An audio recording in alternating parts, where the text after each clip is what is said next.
तुलसी में रोज जल चढ़ाने और तुलसी के पास दीपक जलाने से क्या फल मिलता है। एक बार की बात है, देवी सत्याभामा भगवान श्री कृष्ण के पास आती है और उनसे पूछने लगती है, हे स्वामी, आप नित्य तुलसी को जल देते हैं और देवी रुक्मणी नित्य तुलसी के पास दीपक जलाती है। इसके पीछे क्या रहस्य है? कृपया आप मुझे तुलसी को जल देने और तुलसी के पास दीपक जलाने का महत्व सुनाइए। भगवान श्री कृष्ण कहते हैं, हे देवी सत्याभामा, तुमने अत्यंत महत्वपूर्ण प्रश्न किया है। देवी तुलसी लक्ष्मी का ही अवतार है। देवी तुलसी भगवान विष्णु को अत्यंत प्रिय है, इसलिए ये मुझे भी सबसे अधिक प्रिय है। मासों में कार्तिक मास और वनस्पतियों में मुझे तुलसी प्रिय है। जो भी मनुष्य तुलसी को जल देता है उस पर मेरी कृपा सदैव बनी रहती है। जो भी मुझे तुलसी पत्तर डालकर भोग डालता है, मैं उसे प्रेम से स्वीकार करता हूँ। तुलसी पत्तर के बिना मैं किसी भी प्रकार का भोग स्वीकार नहीं करता हूँ। हे देवी, अब मैं तुम्हें तुलसी को जल देने और तुलसी के पास दीपक जलाने का महत्व सुनाता हूँ, इसलिए तुम इस कथा को ध्यान से सुनो। जो भी स्त्री इस कथा को ध्यान से पूरा सुनती है वह सदा सुहागन रहती है। उसके घर में सुख समृद्धि आती है और दरिद्रता का नाश होता है। देवी सत्याभामा कहती है, हे स्वामी, मैं इस कथा को ध्यान से पूरा सुनूंगी। कृपया आप मुझसे वह कथा कहिए। तब भगवान श्री कृष्ण देवी सत्याभामा को वह कथा सुनाने लगते हैं। भगवान श्री कृष्ण कहते हैं, हे देवी, मध्य देश में श्याम शर्मा नाम का एक वैश्य अपनी पत्नी के साथ रहा करता था। वैश्य के पास किसी चीज की कमी नहीं थी। ईश्वर की कृपा से उसके पास सब प्रकार के सुख ऐश्वर्य थे, किंतु उस वैश्य की कोई संतान नहीं थी, जिस कारण से वह सदैव ही दुखी रहा करता था। उसे वैद्य ने संतान प्राप्ति के लिए कई उपाय भी बताए। उसने दान धर्म किया, अनेक प्रकार के वैद्य भी बुलाए, उनसे नाना प्रकार के उपचार भी किए, किंतु फिर भी उसे कोई संतान नहीं हो रही थी। फिर एक दिन वह वैश्य महामुनि वशिष्ठ से मिलने के लिए उनके आश्रम पर जाते हैं। मुनि वशिष्ठ श्याम शर्मा को स्वागत करते हैं और कुशल मंगल पूछते हैं। तब वह श्याम शर्मा मुनि वशिष्ठ जी से कहता है कि हे मुनिवर, मैं अत्यंत दुखी हूँ। मेरी कोई संतान नहीं है और संतान के बिना मेरा उद्धार कैसे होगा। मैंने संतान प्राप्ति के लिए अनेक उपाय भी किए, किंतु मुझे संतान नहीं हो रही। कृपया आप ही बताइए कि मुझे किस कारण से पुत्र की प्राप्ति नहीं हो रही है। क्या मुझसे जाने अनजाने में कोई पाप हुआ है? तब मुनि वशिष्ठ जी अपनी दिव्य दृष्टि से श्याम शर्मा के पूर्व जन्म के बारे में जान लेते हैं। वशिष्ठ जी कहते हैं, हे वत्स, पिछले जन्म में तुम्हारे द्वार पर घोर पाप हो गया था। इस कारण से तुम्हें इस जन्म में संतान सुख प्राप्त नहीं हो रहा। श्याम शर्मा कहते हैं, हे मुनिवर, कृपया आप मुझे बताइए, पिछले जन्म में मुझसे कौन सा पाप हुआ है और उस पाप से मुक्त होने के लिए मुझे कौन सा उपाय करना चाहिए। वशिष्ठ जी कहते हैं, हे वत्स, पिछले जन्म में तुमने जो अपराध किया था उसके विषय में सुनो। पिछले जन्म में तुम एक अहंकारी वैश्य थे। तुम्हारा जन्म धनवान कुटुंब में हुआ था।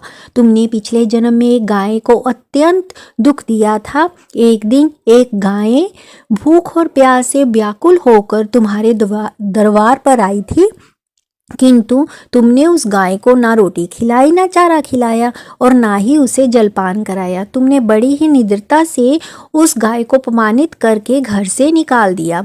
उस गाय ने अभी अभी बछड़े को जन्म दिया हुआ था और भूख से व्याकुल होने के कारण वह गाय वहीं पर मूर्छित होकर गिर पड़ी और उस दिन वह अपने बछड़े को दूध नहीं पिला पाई। इसलिए इस गाय ने तुम्हें श्राप दिया था। इस गाय के श्राप के कारण तुम्हारी ऐसी दुर्दशा हुई है। उस गाय के श्राप के कारण तुम्हें इस जन्म में संतान नहीं हो रही है। वशिष्ठ जी की बात सुनकर उसे श्याम शर्मा को बड़ा दुख हुआ और वह स्वयं को कोसते हुए कहने लगा, हाय, यह मैंने क्या किया। एक बेचारी दुखी गौ माता की सेवा नहीं की। मैंने बहुत बड़ा अपराध किया है और उसी का दंड मुझे भोगना पड़ रहा है। श्याम शर्मा वशिष्ठ जी से कहते हैं, हे मुनिवर, मुझे बहुत बड़ा अपराध हुआ है। अब मैं इस पाप का प्रायश्चित कैसे करूं? कृपया आप ही मुझे मार्गदर्शन कीजिए। मैंने जो पाप किया है उससे मुक्त मुक्त होने का कोई उपाय अवश्य होगा। मैं अपना सब कुछ देकर उसे पाप का प्रायश्चित करूँगा। कृपया आप ही कोई उपाय बताइए। मुझे संतान प्राप्ति कैसे हो सकती है, क्योंकि शास्त्र कहते हैं कि पुत्र के बिना मनुष्य का उद्धार नहीं हो सकता। तब मुनि वशिष्ठ जी कहते हैं, हे वत्स, इस पाप का एक ही उपाय है। तुम पुत्र प्राप्ति के लिए पुत्रेष्ट यज्ञ करो। इसी यज्ञ के फलस्वरूप तुम्हें संतान की प्राप्ति होगी। इस यज्ञ को संपन्न करके तुम ब्राह्मण को भोजन कराओ, वस्त्र और गाय को दान करो। तुम्हें इस पाप से मुक्ति मिलेगी। तब श्याम शर्मा वशिष्ठ जी को धन्यवाद देते हुए कहते हैं कि हे मुनिवर, आपका कोटि कोटि धन्यवाद। मैं आपके कहे अनुसार अवश्य ही पुत्रेष्ट यज्ञ करूँगा और ब्राह्मणों को गायों का दान करूँगा।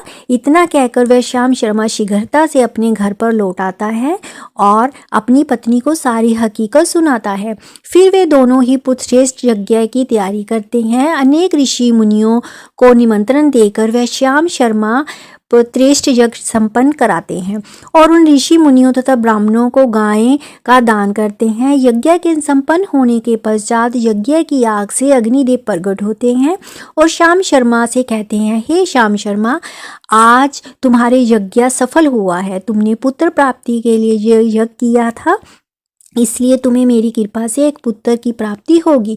किंतु तुम्हारे पुत्र की आयु केवल 18 वर्ष की ही होगी और 18 वर्ष समाप्त होने के पश्चात तुम्हारे पुत्र की मृत्यु हो जाएगी। इतना कहकर अग्निदेव अंतर्ध्यान हो जाते हैं। पुत्रेष्ट यज्ञ करके और अग्निदेव से पुत्र का वरदान प्राप्त करके वह श्याम शर्मा बहुत प्रसन्न होता है, किंतु उसे बड़ा दुख भी हुआ। श्याम शर्मा ने सोचा, पुत्र ना होने से अच्छा है आयु वाला पुत्र ही ठीक है। फिर वह पहले की तरह अपने कार्य में लगा रहता है। कुछ ही दिनों के पश्चात उसकी पत्नी गर्भ धारण करती है। श्याम शर्मा ने पुत्र को जन्म से पूर्व कई जाने वाले सभी संस्कार किए और फिर उसे एक अत्यंत सुंदर पुत्र की प्राप्ति हुई। वह बालक बड़ा ही तेजस्वी दिखाई पड़ने वाला था। श्याम शर्मा ने पुत्र के जन्म के बाद किए जाने वाले भी सभी संस्कार किया और पुत्र को गुरुकुल में शिक्षा प्रदान की। श्याम शर्मा का पुत्र जैसे जैसे बड़ा होने लगा, श्याम शर्मा को बहुत अधिक चिंता सताने लगी। फिर जब उसका पुत्र 16 वर्ष का हुआ तो श्याम शर्मा की पत्नी ने उससे कहा, अब हमें अपने पुत्र का विवाह कर देना चाहिए। हमारा पुत्र अब विवाह के योग्य हो गया है। श्याम शर्मा ने कहा, हे प्रिय, विधि विधान के अनुसार हमारे पुत्र की आयु केवल 18 वर्ष की है। 18 वर्ष के पश्चात हमारे पुत्र की मृत्यु हो जाएगी, इसलिए हमें इसका विवाह करके किसी कन्या के जीवन को बर्बाद नहीं करना चाहिए। वह तो 2 वर्षों बाद विधवा हो जाएगी, फिर उसी जीवन में अनेक कष्ट सहने पड़ेंगे। लेकिन श्याम शर्मा की पत्नी नहीं मानी। वे अपने पुत्र का विवाह होता देखना चाहती थी। श्याम शर्मा की पत्नी कहती है, हे नाथ, कुछ भी हो, मैं अपने पुत्र को अविवाहित मरने हुए नहीं देख सकती। हमारे पास किसी चीज़ की कमी नहीं है। हमारी पुत्र वधु संपत्ति को प्राप्त करके सुखी जीवन जी सकती है। इसलिए अब आप संकोच ना करें और हमारे पुत्र के लिए सुंदर कन्या की खोज करें। अपनी पत्नी के मन के आगे श्याम शर्मा की एक ना चली और फिर वह पुत्र के विवाह के लिए मान गया। फिर उसने पास ही के एक नगर में रहने वाले एक अत्यंत गरीब वैश्य की पुत्री के साथ अपने पुत्र का विवाह संपन्न किया। श्याम शर्मा की बहू का नाम सुभद्रा था। वे अत्यंत गुणवान, चित्रवान और पतिव्रता नारी थी। वे अपने पति के मृत्यु की बात को नहीं जानती थी। सुभद्रा नित्य अपने सास ससुर अपने पति की सेवा करने लगी। वे सभी के साथ बड़े प्रेम से रहती और फिर कभी किसी की आज्ञा का उल्लंघन भी नहीं करती थी। उसने अपनी मधुर वाणी और कार्य कुशलता से सभी के मन को जीत लिया था। इसी प्रकार से 2 साल बीत गए और फिर वह समय निकट आ गया जब श्याम शर्मा के पुत्र की मृत्यु होने वाली थी। श्याम शर्मा को बड़ा भय लगने लगा। फिर एक दिन उसने अपनी बहू को बुलाया और उसे क्षमा मांगते हुए कहने लगा, हे बहू, तुम मुझे क्षमा कर देना, मैंने तुम्हारे साथ बड़ा अन्याय किया है। सुभद्रा ने कहा, हे ससुर जी, आप ऐसा क्यों कह रहे हैं? आप मुझसे क्षमा क्यों मांग रहे हैं और मुझे क्षमा मांगकर लज्जित मत कीजिए। मैं आपसे छोटी हूँ, आपकी पुत्री के समान हूँ। कृपया आप संकोच ना करते हुए आपके मन में जो भी बात है वे कहिए। मैं आपकी आज्ञा का पालन अवश्य करूँगी।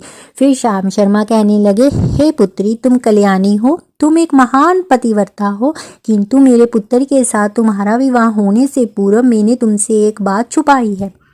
हमें पुत्र की प्राप्ति पुत्रेष्ट यज्ञ करने के बाद हुई थी और अग्निदेव ने हमें यह कहते हुए पुत्र प्राप्ति का आशीर्वाद दिया था कि हमारे पुत्र की आयु केवल 18 वर्ष की ही होगी।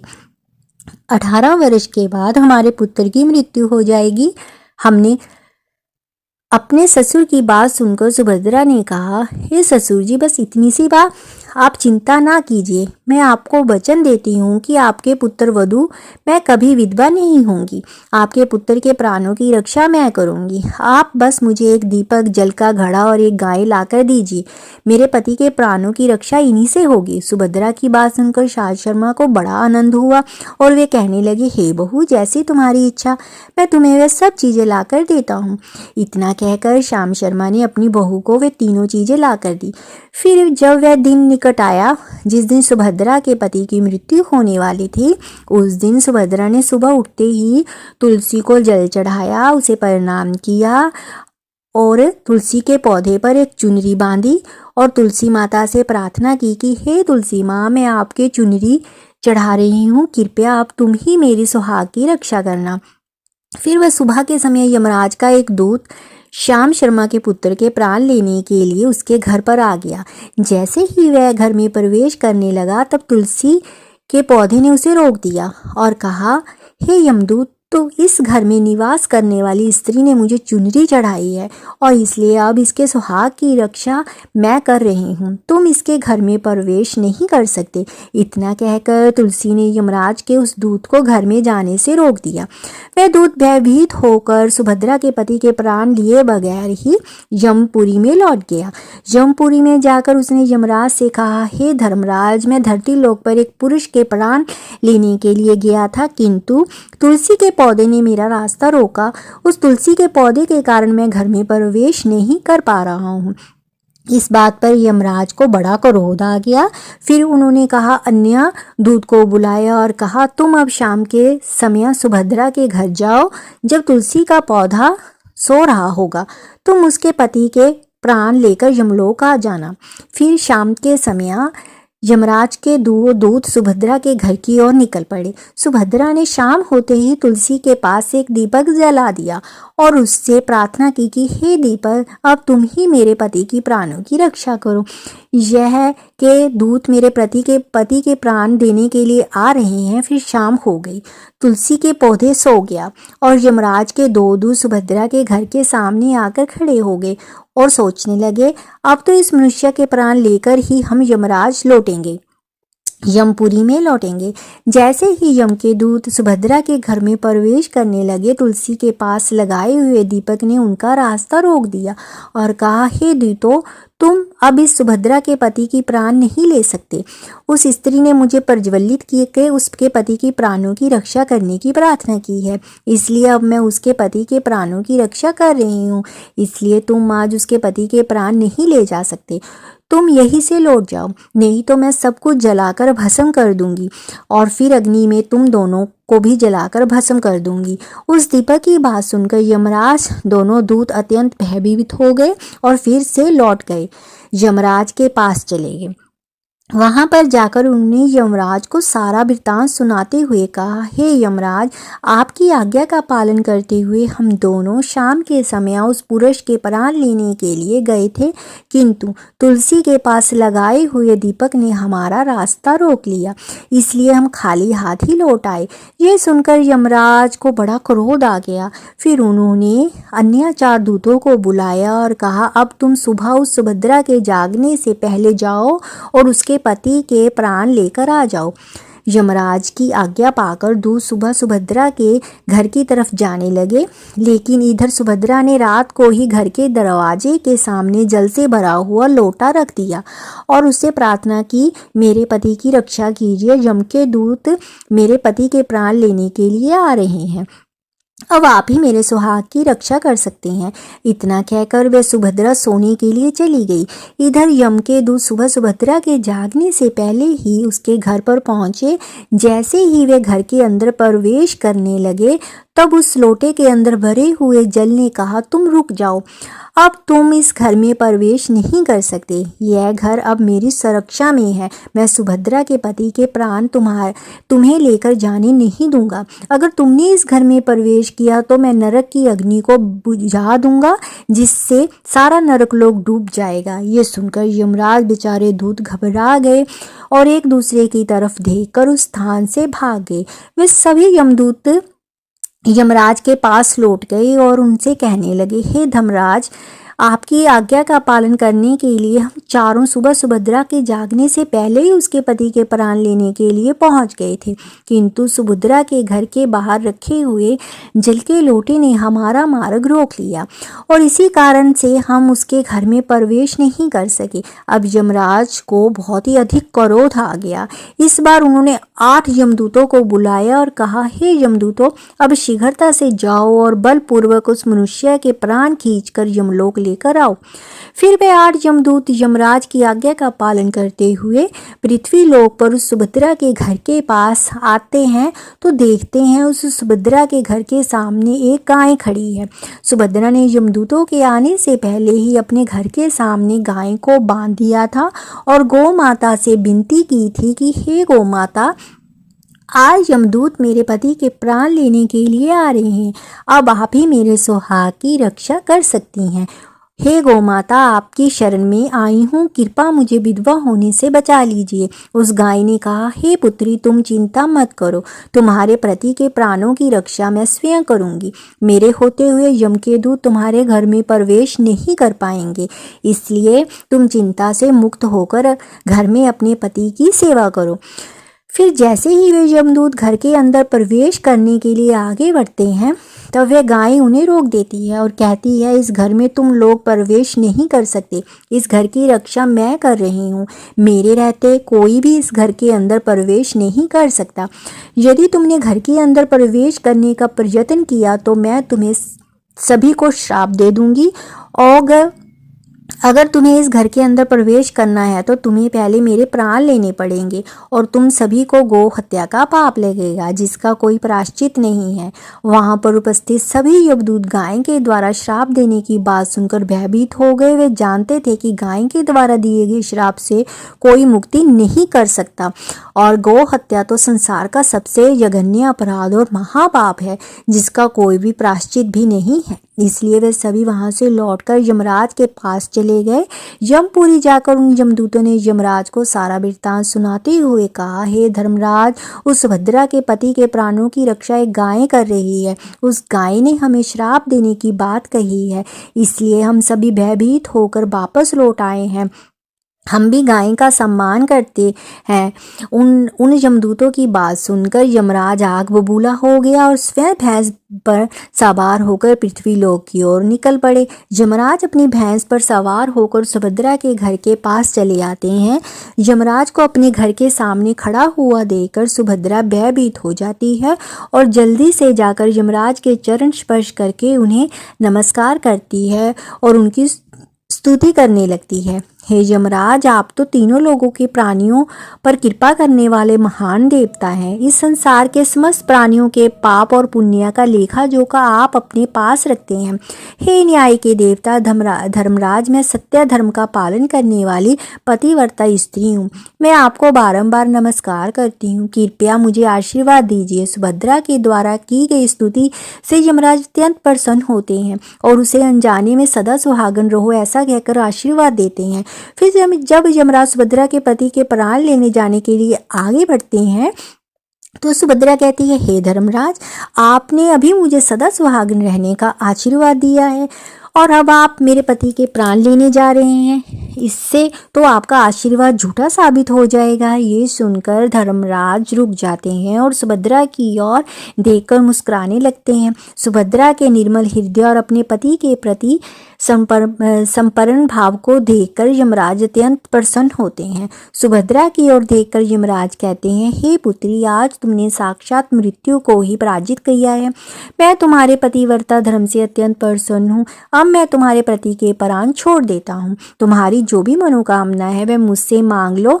तब सुभद्रा ने कहा, हे धर्मराज, मैं अपने पति के लिए 100 वर्ष की आयु मांगती हूँ। मेरे लिए मेरे पति ही परमेश्वर हैं। मैं अपने पति को छोड़कर जीवित नहीं रह सकती, इसलिए आप मुझे ये वरदान दीजिए। तब यमराज प्रसन्न होकर कहते हैं, तथास्तु। हे कल्याणी, आज से जो भी स्त्री अपने घर के सामने तुलसी का पौधा लगाती है, तुलसी के पास शाम को दीपक जलाती है, जिस घर के सामने गायें बंधी होती है, और जो स्त्री अपने घर के सामने जल का लोटा रखती है, उसके घर में कभी भी दूत प्रवेश नहीं करेंगे। इतना कहकर यमराज उस स्थान से अंतर्ध्यान हो जाते हैं। भगवान श्री कृष्ण जी कहते हैं कि हे देवी, इस प्रकार से उस सुभद्रा ने अपने पतिव्रता धर्म का पालन करके उसकी मृत्यु को टाल दिया था। इसलिए जो भी स्त्री अपने घर के सामने तुलसी का पौधा लगाती है, रोज शाम को तुलसी के पास दीपक जलाती है, उसके घर में मृत्यु प्रवेश नहीं करती है। जिस घर के सामने गायें बंधी होती है, उस घर में कभी दुख दरिद्रता नहीं आती। जो स्त्री अपने घर के सामने जल से भरा हुआ लोटा रखती है, उसके घर में कभी भी शोक नहीं होता। तो दोस्तों, इस प्रकार से भगवान श्री कृष्ण ने देवी सत्यभामा को तुलसी के पास दीपक जलाने का महत्व सुनाया। जय श्री कृष्णा। दोस्तों, आपको ये कथा कैसी लगी? कृपया कमेंट करके ज़रूर बताइएगा। वीडियो पसंद आए तो लाइक कीजिएगा, कमेंट में जय श्री कृष्ण अवश्य लिखिएगा, और ऐसी ही और भी बहुत सारी कहानियों को सुनने के लिए चैनल को सब्सक्राइब ज़रूर करिएगा। धन्यवाद। राधे राधे।